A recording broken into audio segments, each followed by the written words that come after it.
श्रीगुरुभ्यो नमः हरिः ओम् ॐ अखण्डानन्दसम्बोधः वन्दनाद्यस्य चायते गोविन्दं तमहं वन्दे चिदानन्दतनुं गुरुम्. So yesterday we were seeing Gangāpadam yathā swartham tyaktva lakṣyate tatam tatpadam tvampadaṃ vāpi tyaktva swartham tatha akhilam tvamartham va tadarthaṃ va yadi lakṣyati swayam tada jahallakṣaṇāya viruddhaṃ iti na shankaniyah iti āryehi na shankaniyah ñāte arthe nahi lakṣaṇā. So we said Ganga, the word Ganga, Gangāyām ghoṣah, in that in the hamlet on the Ganges or in the Ganges, for this we don't have to, we cannot accept the direct meaning of the word Ganges. Okay, so Ganges, Gangāyām, on the Ganges, you cannot accept the direct meaning. So what it does is swartham, its direct meaning, giving up its direct meaning, it resorts to the implied meaning. Gangāyām, on the Ganges, giving that up by the side of the Ganges, on the shore of the Ganges, on the banks of the Ganges. That's the meaning we get. So similarly, the tadarthaṃ, by giving up its meaning entirely, it can imply the tvam or tad. Tad can imply the tvam or tvam can imply the tad. Simple. Why do you have to resort to anything else? Jahallakṣaṇā itself is good enough.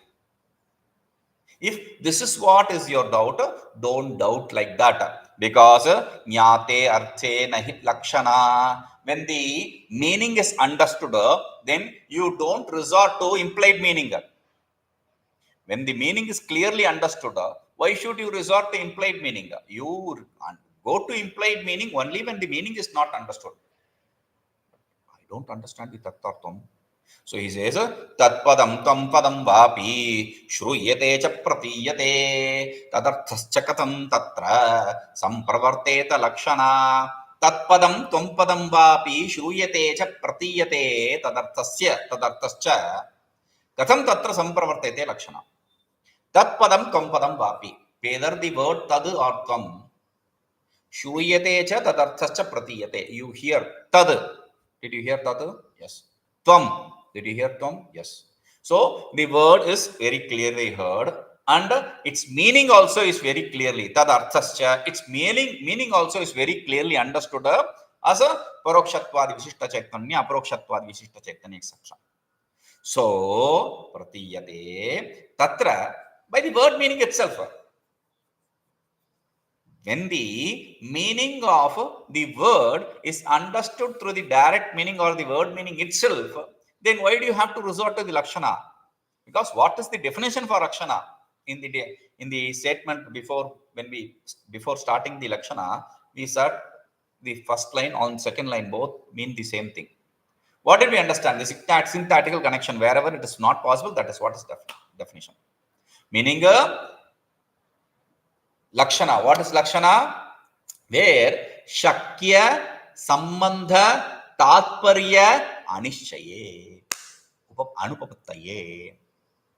When the shakya sambandha, the direct meaning, syntactical purport is not understood, when it is not possible, then it resort to the implied meaning.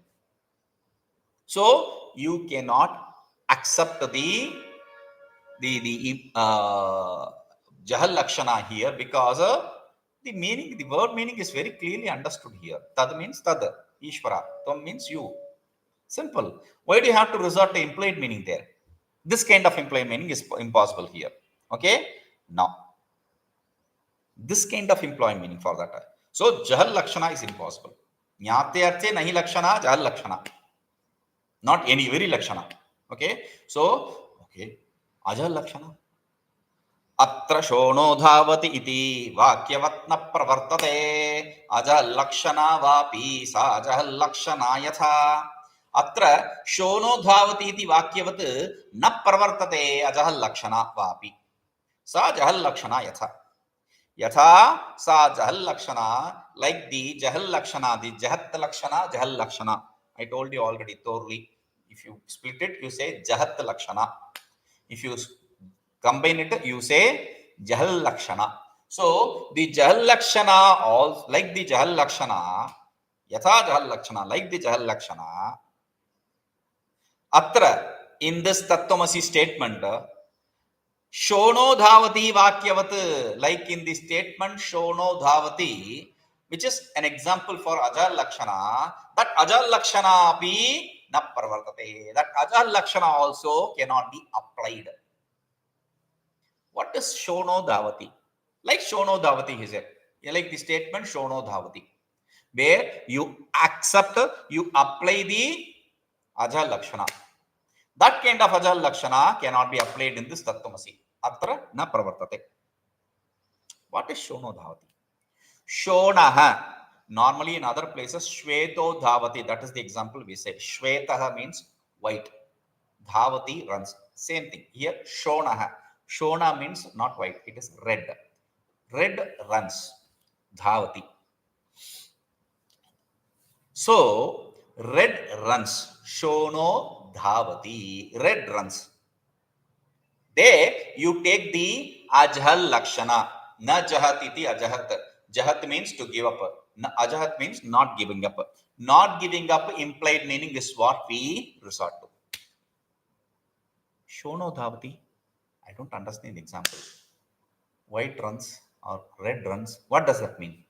I'll explain to you. He says, guṇasya gamanaṃ loke viruddhaṃ dravyamantarā atastamaparityajya tadguṇāśrayalakṣaṇaḥ lakṣyādirlakṣyate tatra lakṣaṇāsau pravartate. Guṇasya gamanaṃ loke viruddhaṃ dravyamantarā atah tam aparityajya tadguṇāśrayalakṣaṇaḥ lakṣyādirlakṣyate tatra lakṣaṇāsau pravartate. Okay, before understanding that. Red runs. Red, what is red? Red is color, right? Color is an attribute. Without the attributed, without that which has that color, you cannot show the color. We have seen this earlier. When I said this bag is a orange color, can you separate the orange from the bag? You cannot. You can show it in a paint or a powder, but again, with which you colored this bag. But again, that orange is in a powder or that orange is in a paint. Not individually, separate orange. You cannot show me the orange separately. It is guna. Okay. So, dharma, character or attribute, they cannot exist without the one which has the character or one which has the attribute. Like a guni or dharma. The guna cannot exist without the guni. The dharma cannot exist without the dharmi. Or in the logical word parlance, they say guna cannot exist without dravya, object. The attribute, the color, etc. attribute should always be associated with dravya, the substance. Without association with the substance, the attribute cannot exist independently. This is the basic idea which we have to remember. Without the substance, object, the attribute cannot have its individual existence. Okay, it cannot even have an individual existence. The red, etc., cannot have an individual existence. How can it run? Therefore, he says, guṇasya loke dravyamantarā, in the world, without a substance, without an object, guṇasya gamanaṃ viruddhaṃ. Without the association with the dravya object, guna, the attribute, cannot move. Gamana means to move, to go. It cannot go, it cannot move. Dhāvana means to run. Śoṇo dhāvati means śona, red runs. So here moves. It cannot move. It cannot even have existence, we say. Moving is too much. So he says viruddhaṃ. That's contradictory. To say that it moves is contradictory without an association with an object, substance.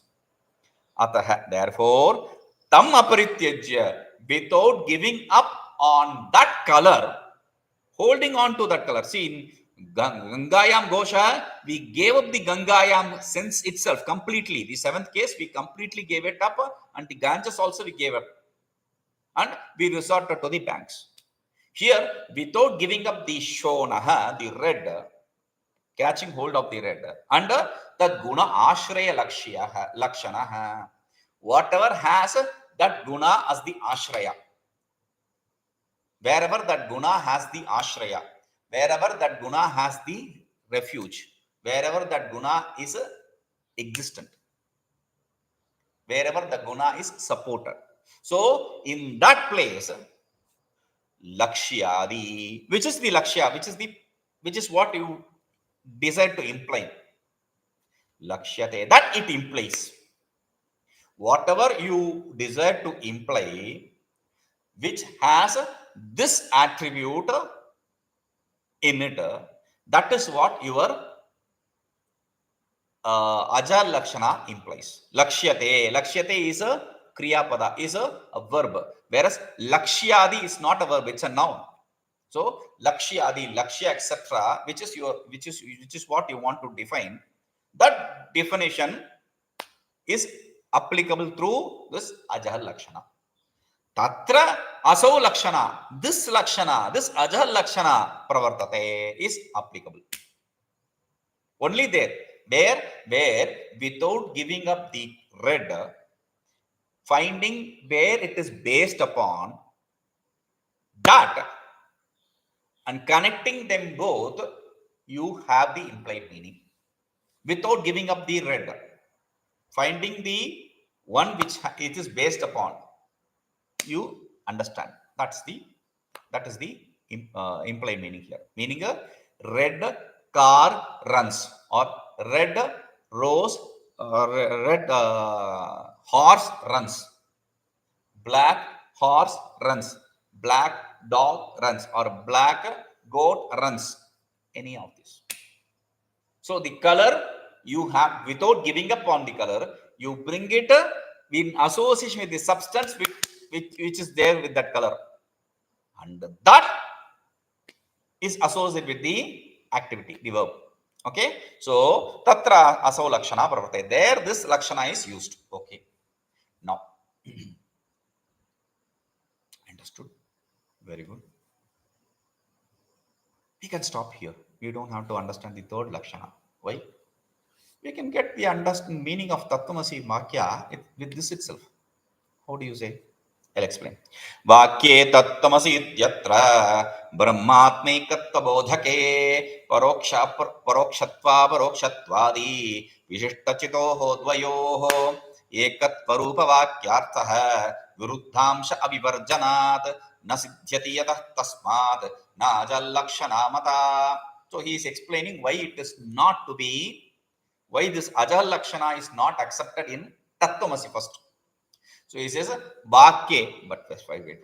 This first sloka 945, this sloka 745, this sloka we know the meaning of this sloka. No, we know where in the sloka 736.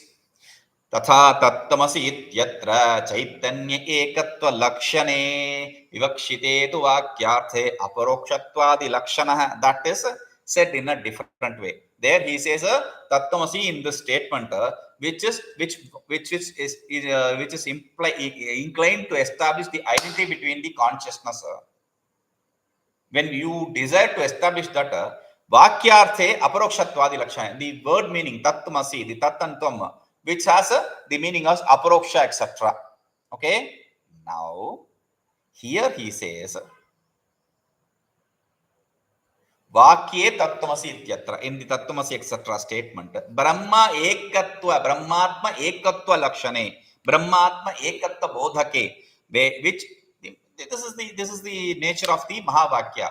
It gives the identity between the knowledge of identity between the individual self and absolute self. Brahma, absolute self; Atma, individual self; Aikya, identity; Bodhake, knowledge. The knowledge of identity between the absolute and individual self, which is the tattvamasi, etc.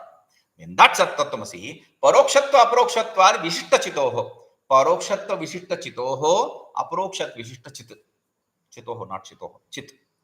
Parokṣatva viṣiṣṭa chit. Viṣiṣṭa means visheshana yukta, means endowed with adjective.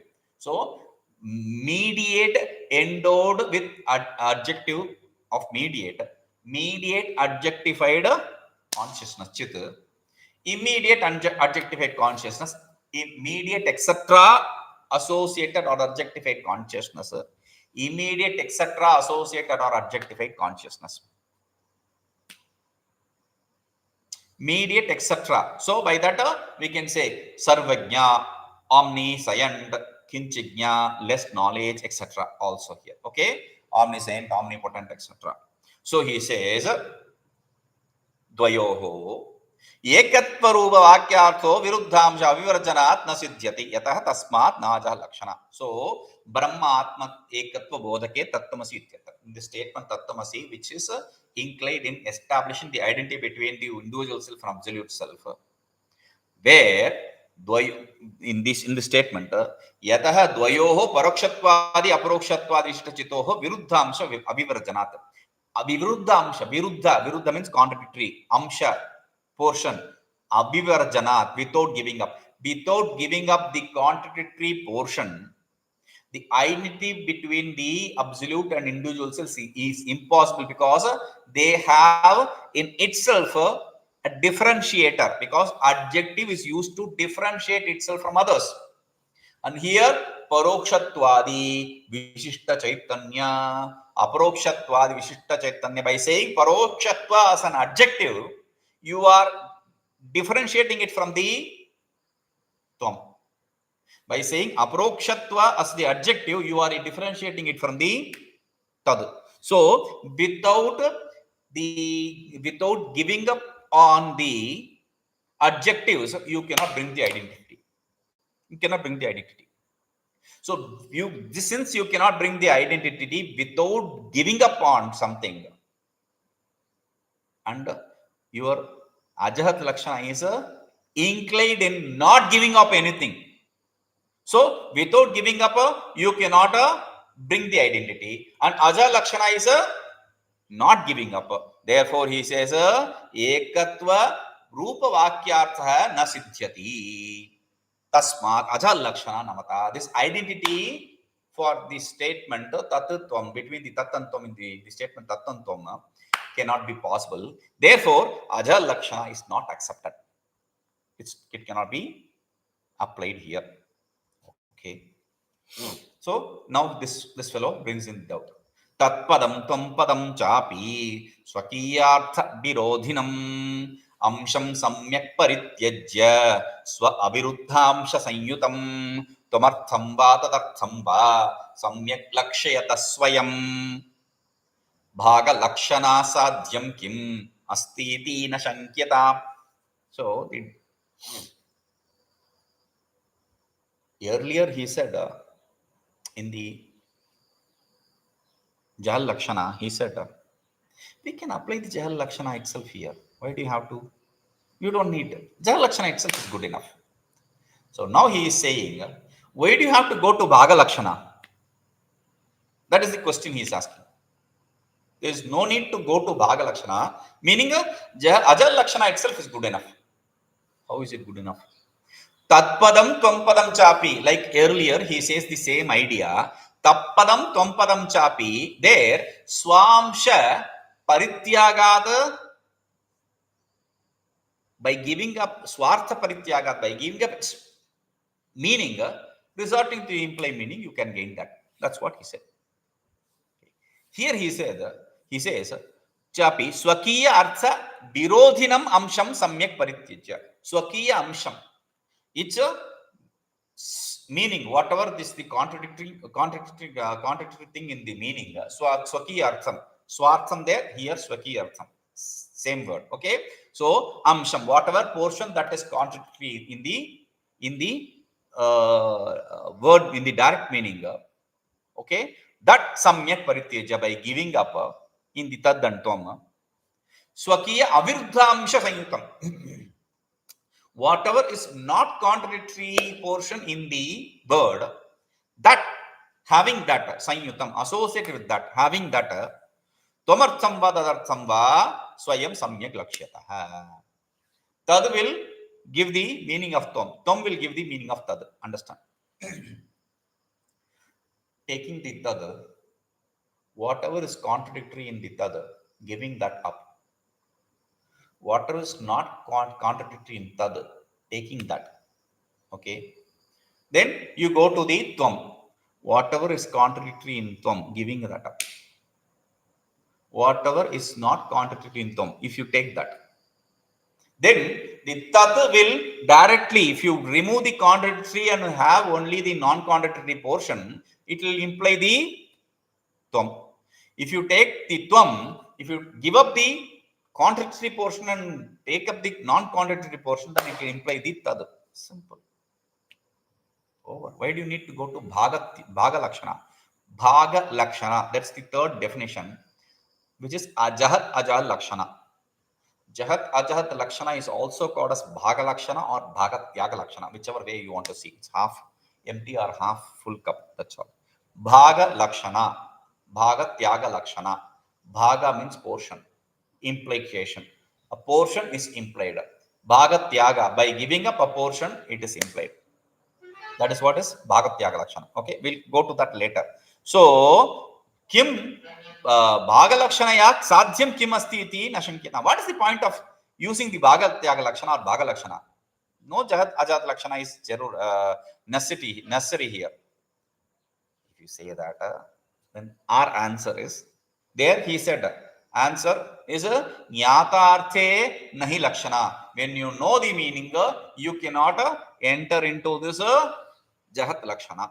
No, that is not the answer here. He says, viruddhaṃ padarthaṃ amsham swamsham cha kathaṃ ekam padam lakṣaṇaya samlakṣayetum arhati. Aviruddha padarthaṃ swamsham cha tat kathaṃ ekam padam lakṣaṇaya samlakṣayetum arhati. Beautiful.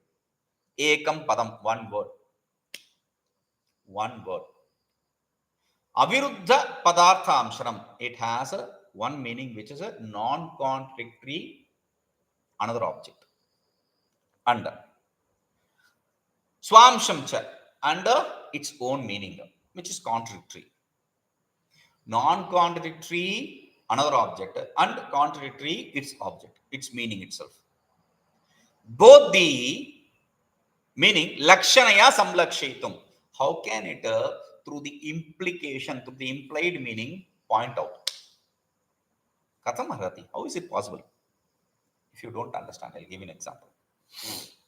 One word cannot have implied meaning of two meanings. Like, what do you want? A sweet? Good. I'm bringing you. So the waiter goes, or the person who serves you goes, the host goes and brings you a spicy food. So I asked for sweet. Yes. What? Yes. Sweet implies spice. Then what will happen to you? So, sweet cannot imply sweet and spice. Sweet cannot have two meanings, sweet and spice. Both cannot be implied meaning. One of them can be implied meaning. Like if I say, sweet, I want sweet, then the others around you says, he wants sweet, sweet, bring him sweet. Then that's a different thing. There is only one implied meaning. Sweet has its own meaning. You give that up, you take the implied meaning. That is the jahallakṣaṇā. Right? So here, the same word cannot have two implied meanings. One is its own meaning, and the other is that contradictory, non-contradictory portion. Padantarena viruddhaṃ padartha pramitau swataha tadartha pratyapeksha punarlakṣanaya kutaha. Why can't you have that? Because a simple reason is given. Padantarena siddhayam padartha pramito swataha tadartha pratyapeksha punarlakṣaṇaya kutah. If I wanted spicy food, I would have asked spicy food, hot food. I would not ask sweet. I will ask spice, hot. So when there is another word to imply that, to give you that meaning directly, why do you have to resort to the implied meaning there? So he says, padantarena swataha padartha pramito siddhayam. Padantarena, with another word, by naturally, this meaning which you want to imply is gained without resorting to the implied meaning, to the word meaning itself. Then punaha, then again, lakṣaṇaya tadartham pratyapeksha kutah. Why do you need to resort to the implied meaning to gain the knowledge of that? Pratyaya means knowledge, to gain the knowledge of that object. There is no need. Therefore, we have to resort to the bhāga-lakṣaṇā, bhāga-tyāga-lakṣaṇā, or jahallakṣaṇā. Three names for the same thing. We have to resort to that. So he says, okay. Tasmāt tattvamasītyatra lakṣaṇā bhāga-lakṣaṇā vākyārthasya tvakandaika rasatā siddhaye matā. Tasmāt tattvamasītyatra lakṣaṇā bhāga-lakṣaṇā vākyārthasya tu akhanda ekarasatā siddhaye matā. Okay.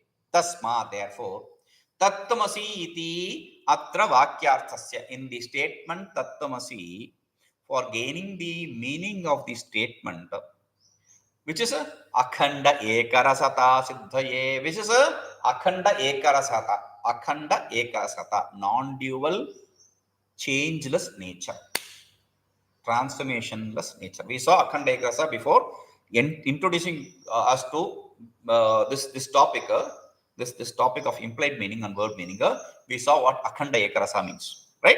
So he says akhanda ekarasa, for understanding this akhanda this idea, this subject which is akhanda ekarasa, for that bhāga-lakṣaṇā lakṣaṇā mata.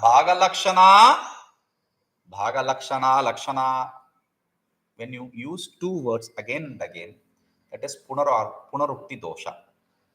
Now here he is kind of lakṣaṇā. No.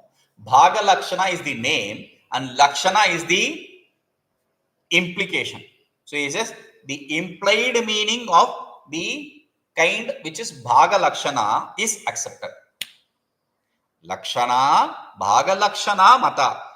Lakṣaṇā, implied meaning of the kind of a bhāga-lakṣaṇā, the jahallakṣaṇā, the vākyavanna mata is accepted. Okay, so therefore, to understand akhanda ekarasa in the tattvamasi mahavakya, we have to resort to this vākyavanna. There is no other option. Okay, we will see what it is.